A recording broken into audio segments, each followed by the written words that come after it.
Hi there. I've been reading Salman Rushdie's book, The Ground Beneath Her Feet. It's almost 600 pages long, and some passages are so pretty, I actually go back and reread them more slowly once or twice. But the thing that I find striking are the conversations, which often sound like Rushdie has just eavesdropped on people's real conversations and reproduced them in his book, which actually good writers do a lot of. They sit in cafes, listen in on conversations, and they do that in trains, sit next to couples in parks, hang out in public places with a notebook and pen in hand. There's a reason why they do that. It's to bring to their writing authenticity that they wouldn't have achieved if they had depended just on their imagination.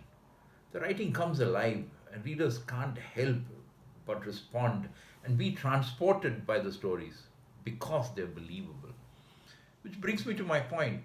Businesses need to start telling stories that their audience will respond to. There's too much to lose if you allow customers and vendors and investors and your stakeholders at large to form their own opinion about you while you just carried on with business as usual.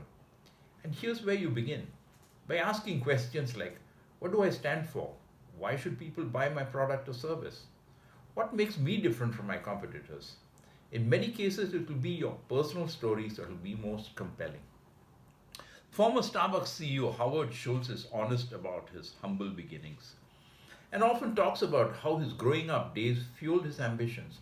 One story goes that his aunt had taken him when he was a little boy to an automat, which is really a large vending machine that gave out drinks and prepackaged food.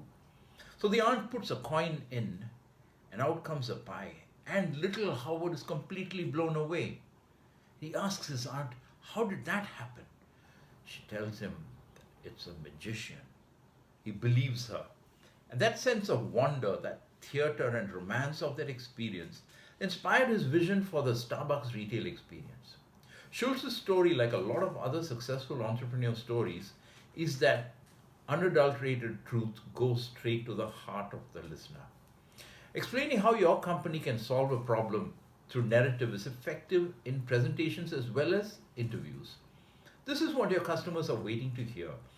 Be careful though, because they hone in like a laser guided missile on anything you say that triggers doubt or sounds insincere.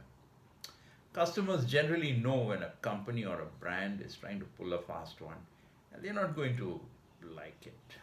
If your company does not have a dramatic story like Howard Schultz or Richard Branson or Steve Jobs' resist the temptation to embellish it. Stay with simplicity and transparency. Discuss failure frankly. Whether in brand advertising, PR release, or the About Us section in your website, don't try to fool your audience with an over the top tale.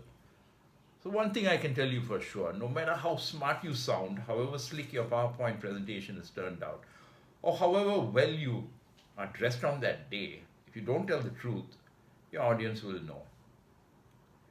And speaking of eavesdropping on people's conversations, I must tell you, I was walking in this market the other day. It was late evening and getting dark, and walking in front of me was this young couple. They were holding hands. I followed them for a while, then I overtook them. And as I walked past, I heard him tell her, so what's your name? I'll see you soon.